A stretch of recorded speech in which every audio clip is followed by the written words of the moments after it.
Българският съвет за устойчиво развитие е събран на втора годишна среща в София. Архитекти и бизнес, представители на властта и на Европейската комисия.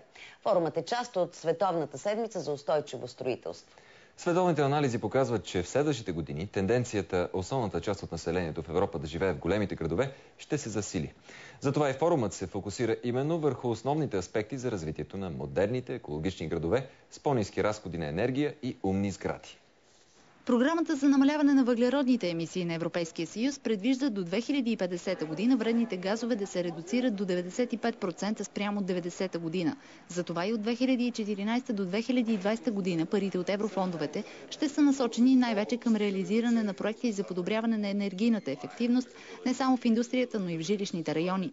В България вече се работи по проектите за интегрирани планове за устойчиво развитие на 36 града, които трябва да са готови преди следващия програмен период. На форума бяха поставени и важни за решаване въпроси, като сериозният дефицит не само на административен капацитет, но и на специалисти.